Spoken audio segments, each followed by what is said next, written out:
Okay, here we are. This is my favorite right here. Fantastic. Okay, I'm Kate Rogers Seeker, coming to you from UAT for our 7th Startup Week. And we have a panel that's going to be led today by Thomas Barr of Local First. And this panel is something that's kind of near and dear to me. This series called Founder F-Ups is something we came up with 2 to 3 years ago. Actually, I think it was more than 3 to 4 years ago now. And the whole premise is that we, as founders, make lots of mistakes. A lot of times we talk about how good everything is, how smooth sailing it is, all the metrics we're crushing, but really it's a very lonely place to be a leader of anything. And to be an effective leader, being authentic and vulnerable is a good example for everyone. And these sessions first started off as just like panels that we talked, and they turned into the most attended thing that we did. Well, so Thomas Barr, thank you for being here with us. Absolutely. I'm really excited for your panel. Take it away. Thanks so much, Kate. I am so excited to be here. Kate and I have an F-up in common that I'm gonna launch us with today, and it's gonna lead into our first question. And we're gonna make this as lively as we can. I know we all don't want to be on video and we want to be in person, but hey, we're here. We're gonna make this happen. It's gonna be fun. So last year, COVID's going on. Craziness, right? Everybody's doing everything that they can. And days are crazy, right? In my work at Local First Arizona, we were doing everything we could to support small businesses. The first 2 months were insane. Days, nights, trying to help as many businesses as we could get through this thing. And, Wednesday night, I'm just making dinner, bust out, some lettuce, making a salad, trying to be healthy. And I chopped a part of my finger off and had to go to urgent care and get my finger wrapped up. And I posted on social media, and I was just like, 2020, like, here we go. This is it. I effed up, right? And then, kid you not, 2 weeks later, Kate Seeker posted the same photo, and she's come back on to show her finger. I think it was a different hand, but we both cut our finger within 2 weeks of time. Tommy, it was the next day. No way. It was the next day. I was cutting watermelon, yelling at my kids. So watermelon and salad, obviously we should just be not eating healthy is the This doesn't happen when you eat Whoppers. Yeah. Exactly. So I'm excited to be here. I am more excited because to call Matt and Ashley my friends, people that I admire and look up to and just do such great things and make this place better. Would like to introduce everybody to Matt Clyde from Ideas Collide and Ashley LaRae Sampson from StylePHX or StylePHX. I'm not sure which you call it, Ashley. Let's go ahead and let both of you introduce yourselves. Ashley, let's kick it off with you. Awesome. So yes, I'm so excited to be here. I don't know if anybody knows this, but Thomas, Matt, and I have had a lot of fun together over the years because we used to work together on Valley Young Professionals Board of Directors. So we have like all of this background. We finally, for the first time, really get to reunite. So this is really exciting for me, and I respect both of them. So I'm excited to be here with both of you guys. So I am Ashley LaRae Sampson from StylePHX. I am the founder and consultant for that company. And I basically help leaders align with their ideal selves. I help them in a plethora of areas that range from mindfulness to image and style to diversity, equity, inclusion and belonging. It just kind of goes all over the place. And I love it. I love doing it. I also help with sound healing and various esoteric tools with professionals and people looking for spiritual advice as well. Right on. Thanks for being here, Ashley. Matt. Well, hey, everybody. It's great to be connected with Ashley and Thomas again and all of you. Part of the reason I think the two of us all kind of connected really well is that we have a passion and love for Phoenix. So I think it's very appropriate. I mean, I know on most of our board meetings and events that we used to run for Valley Young Professionals, we usually would huddle together at the end and talk about our love of Phoenix or how we wanted to change Phoenix or make this a stronger community. And so we're really committed and passionate about that. So I think this is a good crew to have a conversation around F-ups. I'm Matthew Clyde, founder of Ideas Collide. We're a marketing communications organization. We build custom marketing solutions for Fortune 100 companies to startups to a lot of local businesses and international businesses. Have been very fortunate to be working in Phoenix for over 15 years. And we also have offices in Portland and have team members spread across the US and support our clients. Really a lot of focus on Arizona, but also have great opportunities across the globe, and love being here. Love talking about learnings and bettering our community as a whole. Cool. Thank you both. So let's kind of get right into it. And I know we came up with kind of a interesting title for the session. I, admire both of you so much because you are so humble about your past, in my opinion. And I think what part of what makes Phoenix a great place and Arizona a great place is we have so many hidden gems of founders and business owners that have done incredible things. And are leading the way right here in our great state. And so, Ashley, I want to hear the Jay-Z story. Take us to LA. And I know it was more than Jay-Z. Was it Kanye too? Or I'm sure there were others. Let's hear how? Tell us about it. You guys, I have so many fuck ups. It's not even funny. Let me just tell you.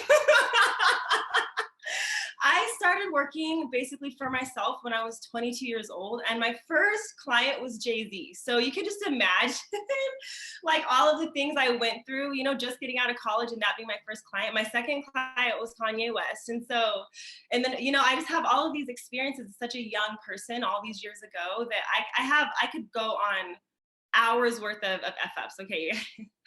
But I started working with Jay when I was 22 years old. It was for his American Gangster Tour in 2007. That was the very beginning, and it was so much fun. It was totally amazing. It was through a mutual connection, who was his tour manager, whose name was Randy, who I used to house sit for him when I went to ASU here in Phoenix. So I'm not so much going to talk about like one particular fuck up with Jay-Z. I'll say F up, okay, you guys.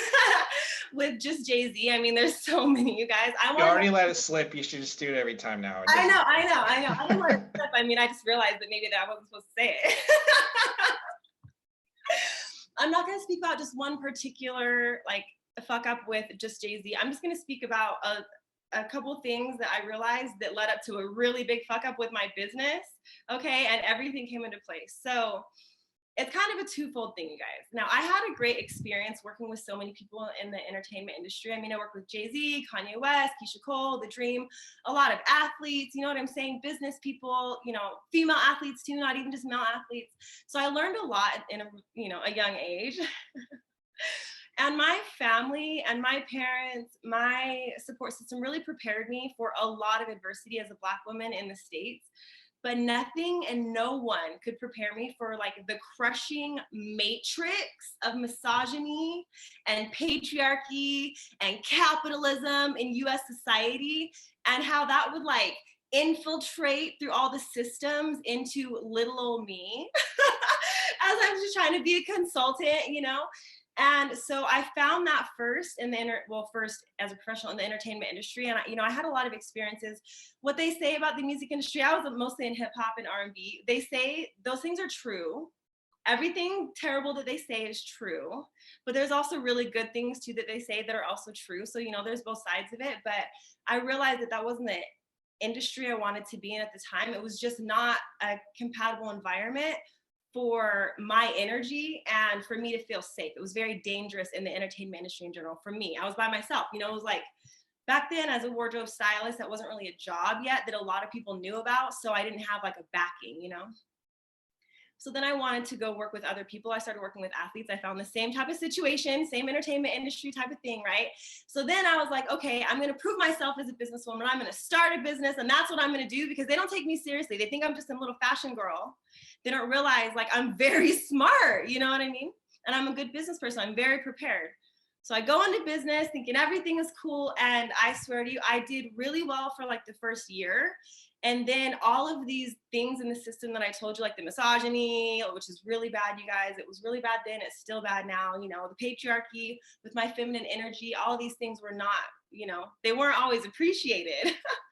And so I had a lot of things that came against me, and it was a lot of people and a lot of things within the system that made it so that I couldn't fight back, I couldn't do anything.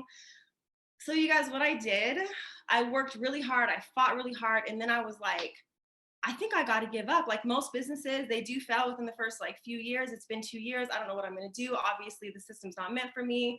I'm going to go try something else.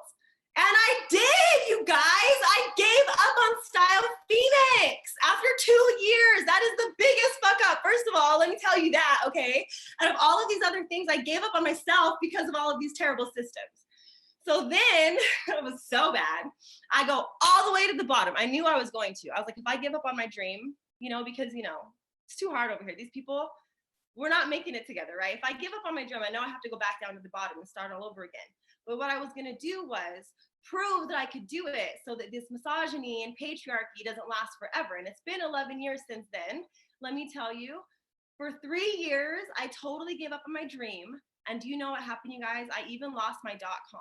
It was terrible. Even to this day, I don't have my .com. To this day, 9 years later, because that was 9 years ago, I'm still like salty AF about it, okay? So my biggest F-ups have honestly been knowing that I could do it and getting into the places that I could be, but not feeling like I could truly sustain because the power was kind of crushing me, and thinking I thought that I had to give up. That was the fuck up. You see what I'm saying? So in my mind, I was defeated. Instead of realizing that I could really just take a break, you know, a 3-year break was what I ended up taking. I went on an entirely spiritual journey for 3 years, and I basically dropped all of business.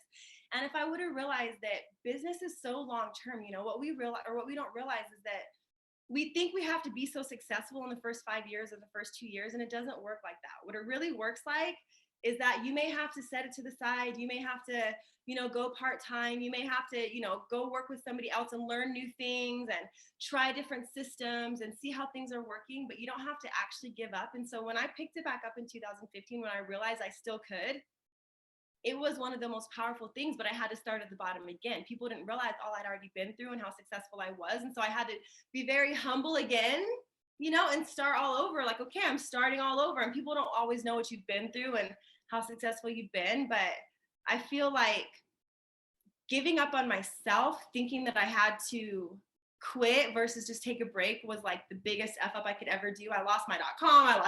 I lost my website. My website cost me $10,000, you guys. $10,000. I know. It was amazing. And it was all about promoting Phoenix. It was so beautiful, you guys. I lost everything. I had interviews with like John Legend on there, with, I mean, just so many people on my website that would, the goal was to drive people to the website to then be able to promote Phoenix. So then I would have like creatives and all these people that I was highlighting, and I let everything go, you guys. I have no access to anything. So I don't know about Matt and Thomas and how big their fuck ups are. That But makes that's me sad, Ashley. That makes me sad that that's all gone. But I guess maybe it's a good learning. I know. I think I might do like an OG style Phoenix website. You can bring it back. Bring it back. Bring it back. If you haven't met Ashley yet and you think that this is just because we're in the session, this is how it is when you have coffee with her. So hit her up after, because it's a lot of fun. Yeah, you guys hit me up. The best way too is on Instagram. I'll leave my Instagram too, because we can leave voice notes and stuff, so it's easier for us all to be able to interact. But and Cool. also the app that we have here for the actual Oh yeah. obviously the app is there too. But yeah, you guys, yeah, I don't know. I want to hear you guys' fuck ups too, because I don't know. We're gonna do it. We're gonna do it. All I know is good things from Matt, so I'm excited about this one. Matt, were you like 19 when you won the Sundance Film Festival Award, something like that, and then have a international company doing crazy things now, you used to be traveling all over the world. I don't know about now, but let's hear about Sundance and your story. So Sundance, it probably sounds higher prestige than what you just made it sound. I was, yes, 19, but they had a category called the Young Writers Award. And so ever since I was a kid, I had this crazy idea in my head that I was going to create and build things, creative things. So first it started with Legos, and then my buddies and I in high school, this was like, early 90s, we would get a camcorder and we'd go out in town and we'd pretend that we were documentary filmmakers when we really weren't, but we would convince people to like, share something on the street as if we were like, at the time David Letterman was really big. And so we were trying to like emulate, what Letterman would do in New York and see if we could get just people to believe us. So we did a lot of crazy things like that. And somehow that landed me to want to submit some of this creative energy into Sundance. And so I got selected, but then much like what Ashley just talked about, you get in and you're like, I'm in, and then you're like, oh, I'm in. This is ugly. This is mean. I'm the young guy here too. So I was the bottom of the barrel, but great exposure, got to meet really, really cool people. I spent a few weeks so Sundance is a very broad international film, and they nurture a lot of artistic voices. In fact, they're really great about bringing to life, stories from people in underserved communities and people of color, and really some of the amazing movies that we've all watched in quarantine on Netflix. A good portion of them originated out of Sundance. And so it's exciting to see the work there, but it's a grind, and it's a drive and a passion that you have to really have to be just never giving up, kind of that relentless attitude that it takes, and taking a lot of, you have to get very, very thick skin, very, very thick skin. I'm sure Ashley can relate to that. It's not an easy gig.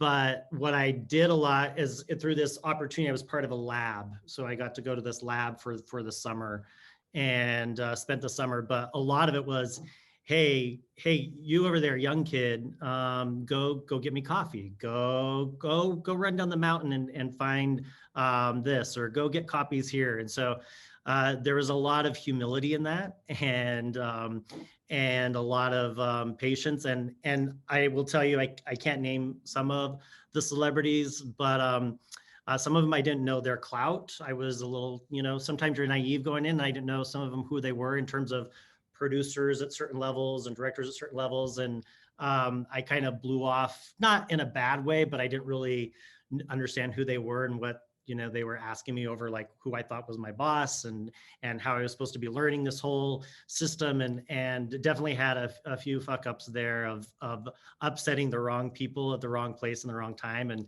had to eat some humble pie even at a young age. So it teaches you, as in a startup mindset and being entrepreneurial, it really teaches you that endurance and that thick skin. And I think anything in business, especially when you're doing a startup, you're going to get rejected hundreds and hundreds of times. And so those F-ups taught me how to be resilient and how to work a room and network when you're like feeling like you're a nobody in the room, and you're amidst like some really, really prominent people that you idolize, and trying to figure out how you navigate and learn from them, but also not annoy them and be in their way and grow with them. So definitely that resilience and thick skin and learning to be relentless in any opportunity was something I took off of that whole experience a long time ago.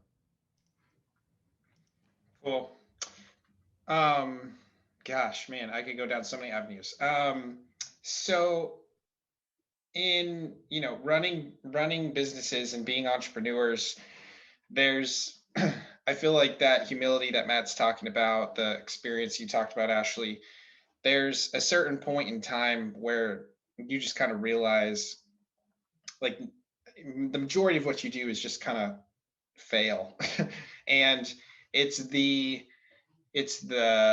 process that you take to learn from those failures, to adapt and then figure out, okay, every time that I fail after this, I know how I have to function in order to improve myself and improve the business, or improve the work that we're doing. What's a time that you maybe it was that aha moment that you realized, you know what, failure is just going to be a part of this and I've got to learn from it? Or what's a failure that you had throughout your career that you look back on, and like something specific that you really truly learned from that you continue to think about? Like you both talked about your experience, but I want to hear about maybe something really specific that you still put into play, where you think back on and it really taught you something that you put into practice through your business. So either of you that want to go first. I'll go. One of the most eye-opening things in business for me is how greedy and manipulative people can be. And Matt kind of touched on it, you know what I mean? Like, you just never really know, like, you know, who you're talking to and what's going on, and it can get really ugly and it can get really mean, and you don't really know why if you're not like that, you know? You're just like, what the hell? Like, I'm just trying to work, you know? And there were times where I dealt with like very dangerous people, and I knew they were very dangerous, and I knew as a business person that this is just, I learned as a business person, it's just like just the way that things go. And there is one particular person who he still to this day has a lot of like power and influence in this community. And he made it a point to truly sabotage and destroy my career. I know this sounds crazy, you guys. I'm not complaining about it. I'm getting somewhere with this. But this happens to women all the time, but it happens to men too, okay? So, you know, I know there's other people who will resonate with this, with what I'm saying at least. But it was very scary because he had so much power. And I had a really hard time figuring out how to protect myself and protect my business, because I didn't have enough like established mentors. You know what I'm saying? Like, he was very like, he's still to this day very dangerous and has done this to many other people. But I feel like as a woman, a lot of us, we don't really have a lot of people that have been through a lot of high success levels, you know what I'm saying, who can kind of guide us through, not a lot of women, I mean, who can guide us through and kind of warn us about these weird things that happen when you're a woman in business specifically. And I feel like one of my biggest failures was not feeling and creating the support system that I needed to not have to kind of cower down and back down and go an entirely different route, but to be able to still push through, because I was so close, you guys. When I quit, when I was like, okay, I can't do, I was really, really close to, and I had opportunities too to not exit it, but to do, you know, to exit that issue of it and to go another route again. But I was holding on to my ego of not wanting to be defeated. You know what I'm saying? And so I ended up feeling like I was defeated. And I think that we really need to surround ourselves with true support systems so that we don't cower under those types of scary manipulations and scary manipulative people and things that are happening around us in business, because they happen all around us at all different times in our lives. And one thing that happened though is I learned a lot from that, and I was studying the situation all the way through. So I've learned a lot, and I teach a lot of people about it, but it's like this one particular situation with these certain people who had a lot of power that really still gets to me as a failure for me. Still, you know, it's not a failure, but I still feel the trauma, like the energy of it in my body. You know what I mean? Yeah, that support system is really interesting in terms of also as you're navigating, like I was talking about before, the criticism, sometimes having that inner circle to also critique you as well, that you have enough trust that they see you through the hard times, but you can be fully vulnerable with them, or you can be fully transparent with them, or fully real, and they can be fully real back and call you on sometimes your shit, and sometimes your you know, the F ups you are making that you may not be seeing, which is very common in startup life and this is probably my biggest learning, and probably the hardest thing that maybe I play back sometimes is and no one is going to be as passionate about your business and your entity of what you're trying to create or grow or drive or scale than you. And you can bring on the most amazing talent and they're running alongside you, but at the end of the day, you know, unless you're giving them that full, you know, partnership or ownership, it's not going to be maybe at that same level. And so there are times as as an owner or creator or founder, you sometimes may get frustrated that they're not right there with you in those moments. And I have probably in the early parts of starting the business set a few people back because because you would get tired and fatigued, and you would get run down, and you would get sometimes money would be tight because you're starting out and you're hey, am I going to hit payroll this week and this month? And so sometimes those can all kind of boil up, and that one person you might react negative, not to maybe them, but maybe something going around you, and that can destroy sometimes that trust, and that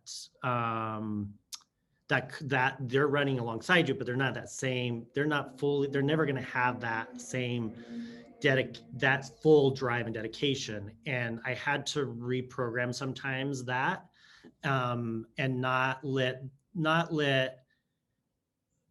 sometimes my own failure or my own mistake be hit or replicated into something that would damage or hurt someone else, because it wasn't at it was that moment, that challenge, that hardship.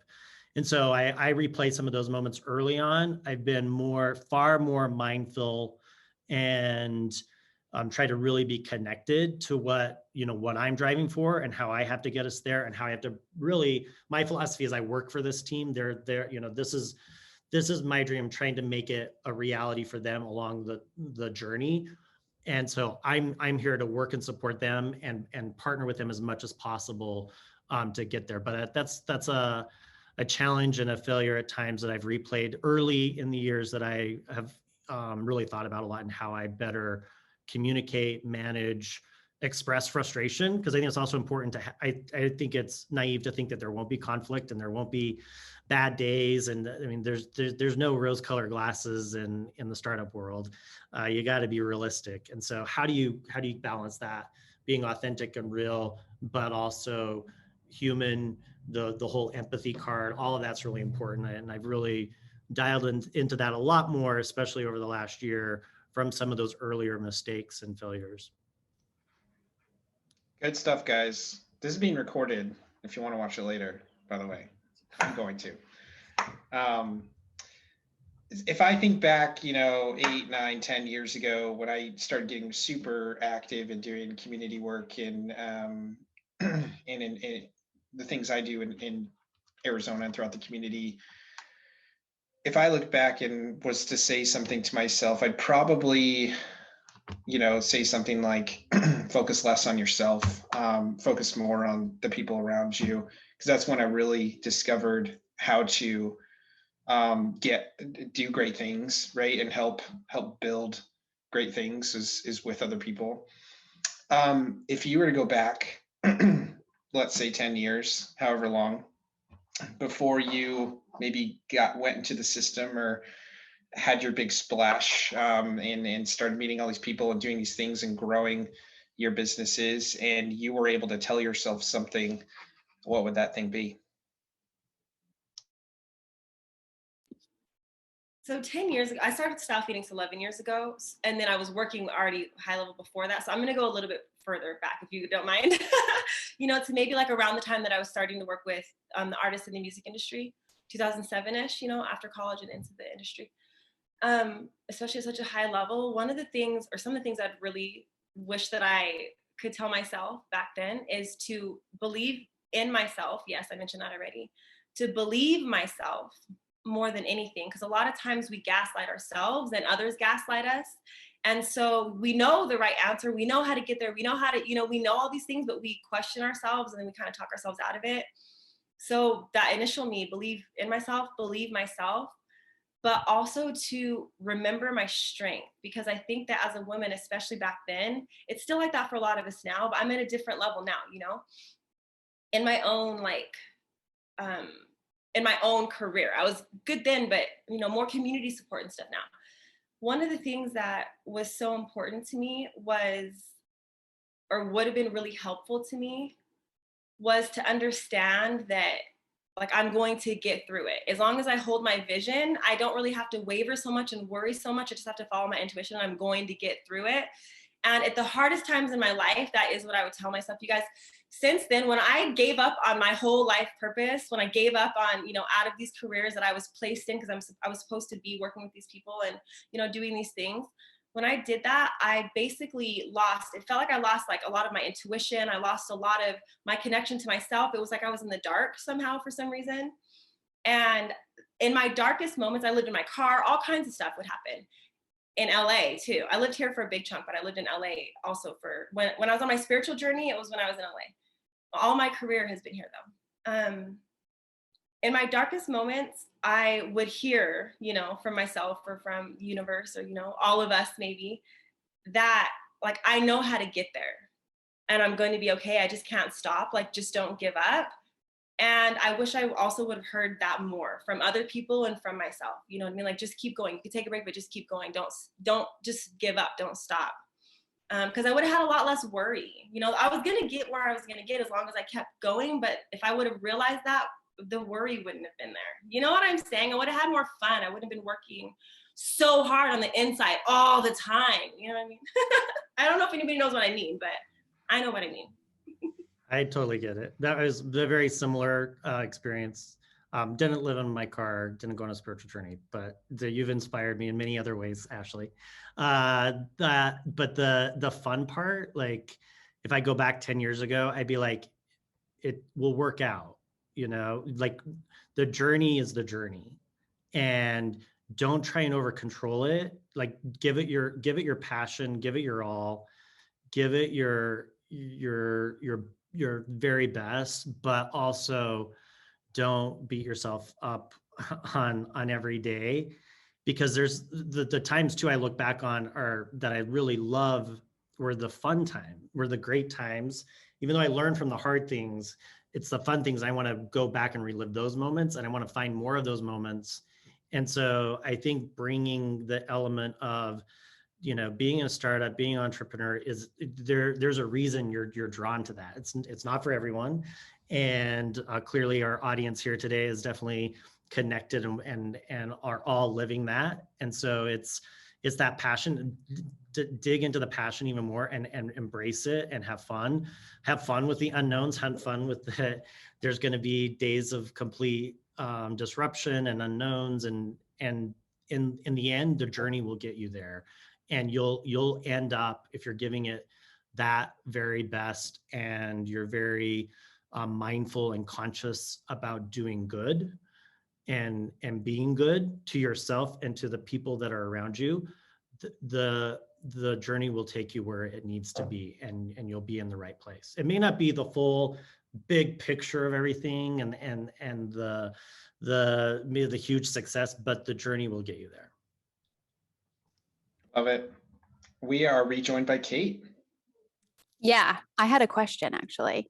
Cool. So first of all, I want to say I have this picture on my wall at home that I point to with my son all the time.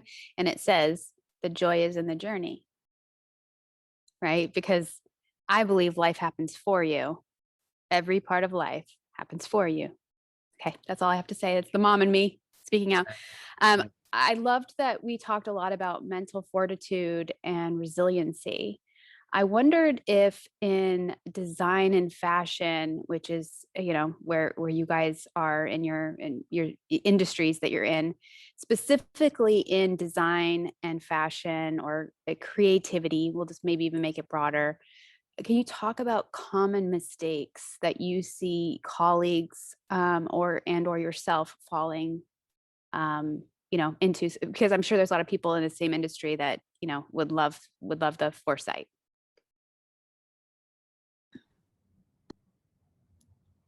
Do you want to go, Ashley?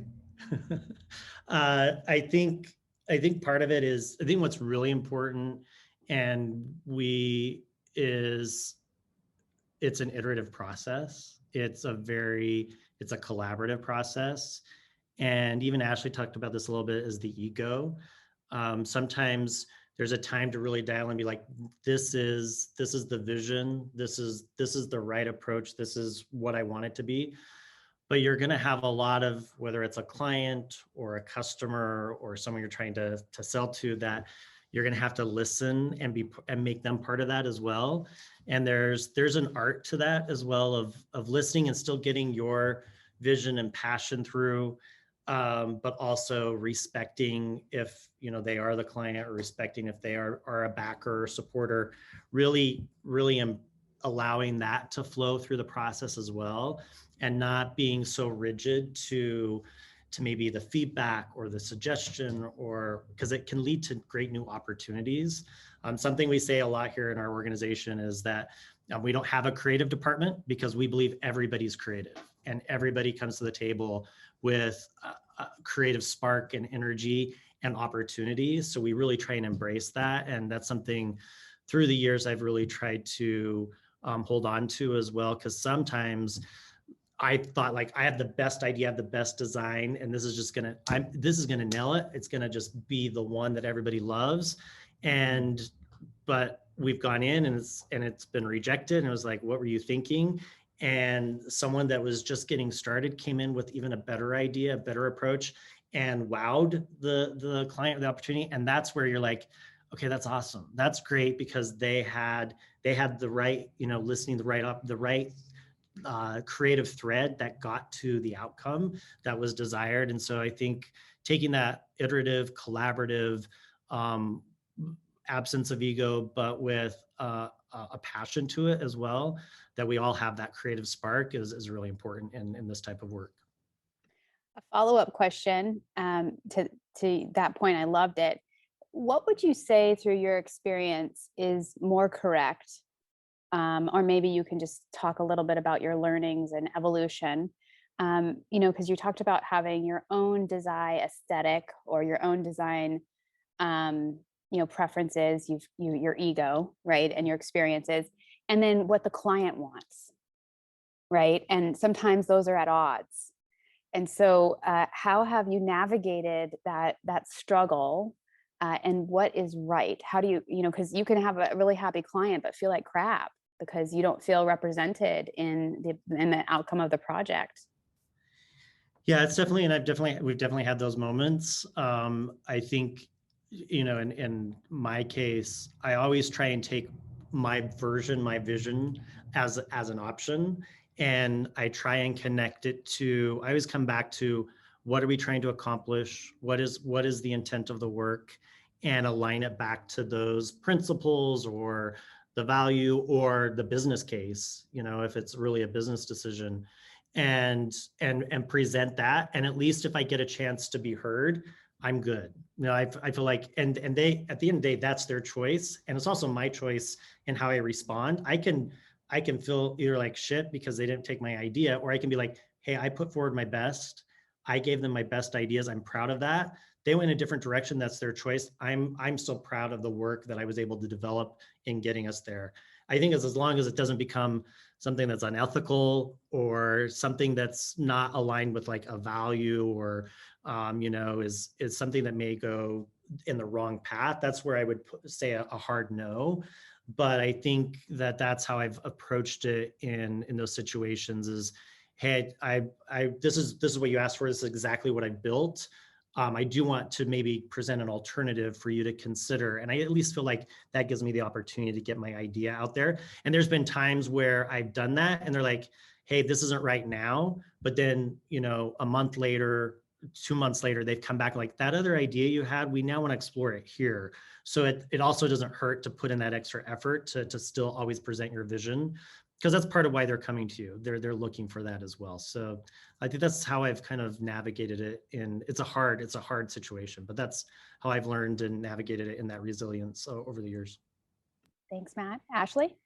It's interesting because in the fashion industry and in the entertainment industry, there's some differences between, of course, like the design industry, but I teach a course at Arizona State University too in their fashion program. And I tell the students all the time that, so in fashion, you're thinking to yourself, or in a lot of industries, but especially in fashion, you're thinking to yourself, it's my style, it's what I want, you know what I mean? Like, I'm the creative and I'm the one that you're hiring, and I have this thing and I'm gonna make, give like my little twist to it. And then you go somewhere, like you show up to a photo shoot and it's a lifestyle photo shoot. And they're like, well, we're supposed to be like a family on a boat. What are you doing with this height?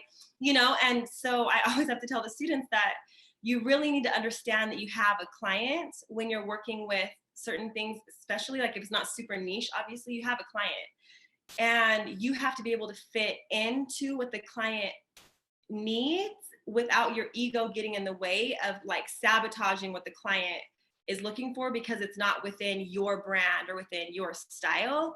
And a lot of people, like, you just kind of assume that when you get into the business, whatever business it is, you're going to be able to get right to your client, only do what you want to do. That's all, you know, you don't have to worry about anybody else.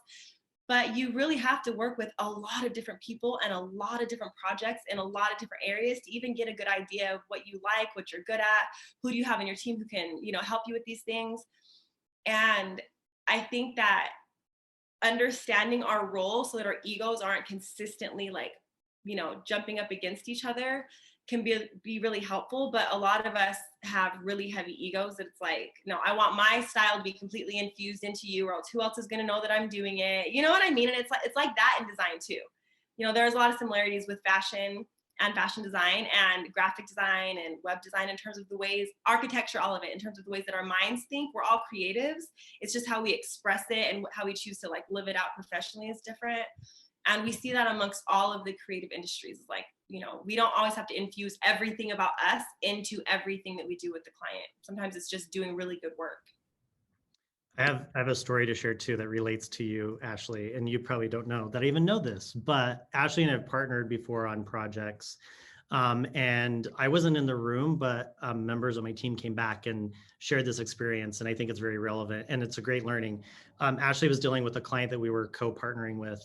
And I don't know if you remember this, but what I heard is that the client was very harsh on you and gave you some really hard criticism. And you were very respectful, you're very professional, but at the end of the conversation, after hearing the feedback from the client, you're like, hey, I really value your opinion and I hear your feedback. At the same time, I want you to respect me and my role and what I'm bringing as a contribution. And this is where I'm focused and why I'm focused here.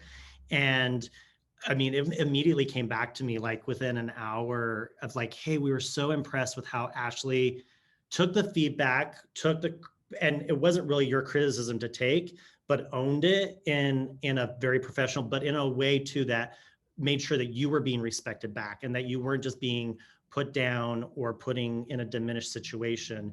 You kind of re-seized your power and your contribution in a very professional and powerful way. So that just reminded me of that experience. So sorry to share. I remember that. I remember that. And I remember thinking to myself, because I was representing, you know, a project with Matt and his company. So it's not even like I wasn't necessarily representing StylePHX the same way. You know, when you're contracted in different ways, you're representing different, you know, so you have to know how to interact so that you can work with the actual company within their brand. And I remember just thinking to myself, I remember getting off the phone and thinking, oh, they might get rid of me. Like, you just don't know. Like, they might just be like, what the hell? You know, but it's true. Like, we do have to know how to come with a mature, perspective, but we have to be able to stand up for ourselves. We've been bullied a lot. Not that this was a bullying situation, but in business, you know, with clients, we get bullied a lot. And if they think they can continuously bully you, they will take it a whole mile. And then all of a sudden you've lost control of the project and you're being distracted by all these other things that aren't really, you know, so you have to kind of like reel it in. But being able to stand up for yourself in a respectful way, especially as a business person, no matter who you're representing, is not easy. Especially, a lot of people don't even take women seriously. They think I'm younger than I am. I'm a Black woman. I'm a creative. Like, people don't take me serious. They didn't used to take me serious anyway. So it's always a risk. But Matt, I never heard that story that you even knew about that. So I'm really happy to hear that. That's good, you guys. That's a great life lesson for all of us, I guess. So you might have thought it was an F up, but it was a great experience. No F up there. Cool, thank you. Let me just say, Ashley, I take you seriously. I mean, like, I've been listening to you. You're incredible. So, and I look at, if you look at the comments on Whova, they think you're incredible too. So, so do that. Take a screenshot. I will. And look at that. Okay, lightning round. We have 3 minutes left. One thing, biggest thing you learned from COVID. Tommy, go.